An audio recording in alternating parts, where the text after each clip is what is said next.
Hello, everyone, and welcome.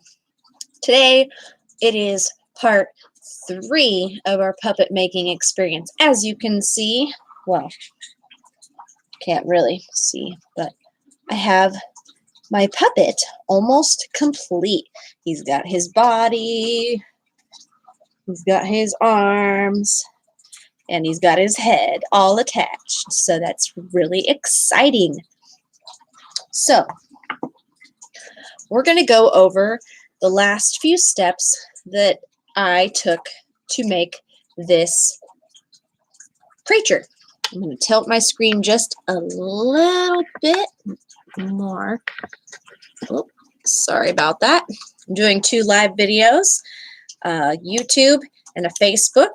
So if you know about my YouTube channel, go and like a video, go and subscribe. If you're on my YouTube channel, hello and welcome. Today we are working on part 3 of puppet making. So, without further ado, let me take Sir Egbert off of here. Oh, hold on. Okay.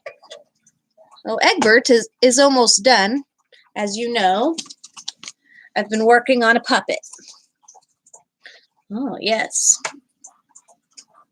Well, hello. How are you today? He's very excited to meet you all. Yes, I am very excited. So, Egbert is going to be one of the stars in my new show that I'm going to put on YouTube. So, if you have kids or even you adults, I'm going to be starting a really cool show for kids and adults that's all about activities and arts and crafts and science and adventures and animals. So if you guys are interested in that, I'm going to be starting it up in March. I'm working on the first episode right now. I had to make a puppet for it. He's almost done. He's very excited to be a star on the show. Yes, what a good fellow. All he needs really right now, I got to make him a tongue, and I have a couple fangs. I want a couple fangs so that he has fangs. Hey, be nice to my hands, sir. I don't appreciate bites. Okay, so I am working on learning his voice and capturing his essence. So every day I've been practicing in the mirror and playing with his head and mouthing, mouthing with words and all kinds of stuff. Being a puppeteer is hard work. Got to take lots of practice. But I thought it would be cool to have a fun program like back in the day when we were kids, a PBS show like the Sesame Street, Mr. Rogers, all these great shows. I want to bring that back. So I want to bring it back to YouTube for kids that nowadays that are super into technology. I'm trying to bring back that fun, whimsical feel that we used to get as kids, bring back imagination, creativity. I want to give a little love back into our community. So that is why I'm making puppets. And I'm going to have a whole set, but I'm only going to start with one. I have a few lined up to do as projects for the series, so that'll be something fun. I'm not going to give you all the details of my show because I'm very excited about it. But if you guys are interested, go to my YouTube channel. It's Dusty Jacobs. If you're watching from YouTube, then you already are on my channel. So hello. Dusty Jacobs, DUSTIE. Don't forget to look me up. Subscribe to my channel. Give me a little support to help me boost this idea and to get my channel going. You guys know that I'm a super creative individual and I have a lot to offer the world. So without further ado, enough yammering, I'm going to tell you a little bit about how I put his body together, because in the last videos you saw me ripping up an old stuffed animal dog and taking his stuffing out and using his fur. His fur. Oh, we love his fur. Yes, we do love your fur. Oh, hey, dude, calm down. I swear, I'm trying to tell people how I made you. I know, you're excited. Well, anywho, so this guy, I used the fur from an old stuffed animal, And I learned some techniques on YouTube from Adam Krutinger. His name is really hard to pronounce, but I think I butchered it in my last video, so I'm trying to do it correctly. But his stuff is great, easy to follow. He gives you great lessons. Making a puppet is a lot of fun. So it was a lot of fun putting him together. So let's look at his insides. So in here, you can tell that I just filled the inside of his body with a foam, just some foam, like this stuff. You know, it's super squishy. So his head, the top of his head, his jaw, and also his body. So I cut just a tube of this, the size of his fur. Just wrapped around this fur, cut it. I glued the ends together. So when you make the tube for his body, you just glue the two ends together. Obviously, cut it better than I cut it. Oh, my English is so terrible. You'd think I was from some other country or something. Okay. All right. So obviously I didn't cut that very well, but this is just to show you what kind of foam I used. But you just glue this together like so. Right? And then you just tuck it inside of his body. So I just tucked that piece of foam that I had cut and glued in the inside of his furry body. So after I made this tube-like body out of the fur, I stuffed it with the foam.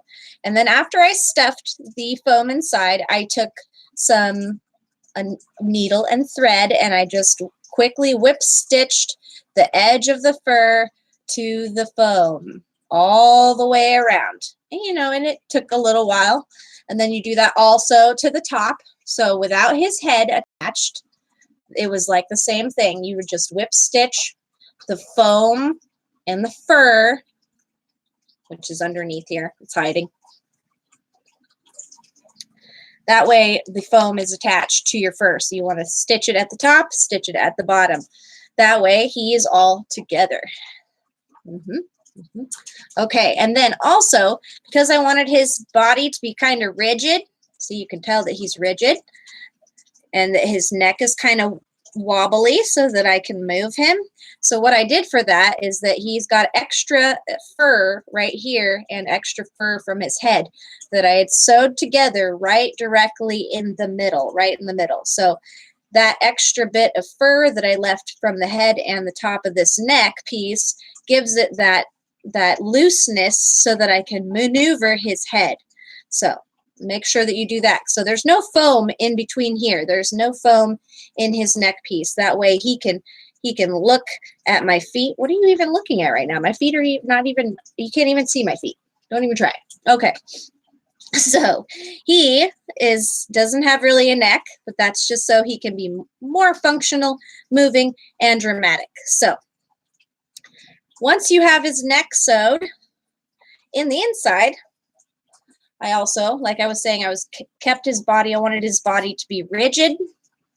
So I put in, let's see if we can find it. You can see these wires. I made 2 circle wires like this big that are the same size as of his body. So I just took a piece of wire really thick. You can get it from Lowe's hardware store. I'll show it to you. You reach it. It looks like this. So you take some of that hard wire. It's flexible, but a big circle of it. Connect them together. Just twist it. And then you're going to take 2 of those. So make 2 rings like so and stick it inside of his belly. So I put 1 at the bottom with some room. And then there's 1 up at the top, which you can kind of see up there. So in there. And all I did was I didn't like tie them in place or anything. I just cut some felt. So I took some white felt, which is very cheap and easy to come across. Just a piece of white felt. I cut just some squares, some little squares. and I hot glued them. You know, I love my hot glue gun. I hot glued a bunch of little squares all the way around the inside, covering the wire. So in here, you can see there's little squares. Those are just tons of hot glue on the felt. Felt likes to adhere really well with glue, with the hot glue, so I use it a lot. And so you can tell I made 2 circles, and that just keeps his body rigid. That way when I'm using him, he doesn't flop all over the place like his neck does. See how his neck, he wants to fall backwards. That's because he doesn't have a neck, so that I can make him come to life. Isn't that right, Egbert? Yes, it is. It is correct. He's very dramatic. All right. So this is my Egbert. All right. So I told you how I filled him. I put the foam in there, the wire loops, and then I glued them into place, but with pieces of felt. And let's see, and then I sewed his neck and his body together. And like you can see, he's nice and rigid and solid. And he's very excited to be on camera. Hello. How are you today? You don't quite know how to work your mouth yet, do you? No, I don't. I'm practicing. I hope you all are having a great day. And I just wanted to give you a little show of what my puppet is looking like after the first part where I tore apart an old dog and used his fur to make this puppet. I also used his eyeballs. As you can see, his little eyeballs, I used those were from the old dog stuffed animal too, as well as the eyebrows.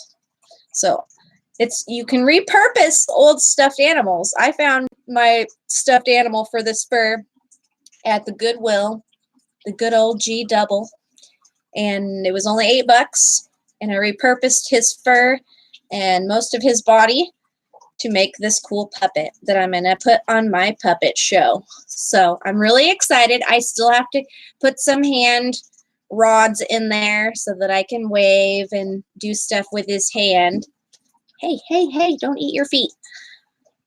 So then I have to put a tongue. He needs a tongue and some fangs. But he's pretty much done, dudes, and I'm super excited. I can't wait to start playing with him. Obviously, I've been practicing a little bit. I want to start shooting for the show in March. So if you haven't subscribed to my YouTube channel, it's Dusty Jacobs, DUSTIE JACOBS. And subscribe, give it a like. It's just that red button down below. I am doing 2 live videos right now. This is YouTube below and Facebook above. I just want to bring both my communities together.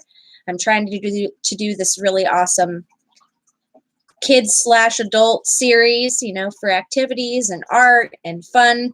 It's going to be really exciting. I know my videos aren't super exciting right now, but they are just to show you what I'm working on. So I know I'm mumbling a lot, but I just want to share with you guys and hang out. And I'm really excited about my little buddy here. Isn't he cute? Oh, thank you. Oh, thank you, Egbert, for kisses. Oh, that's so nice. Oh, that's nice. Okay, so again, enjoy my puppets. What? Gosh, he gets so weird when I try to give him compliments and stuff. Have a good rest of your day, guys. Thank you for watching.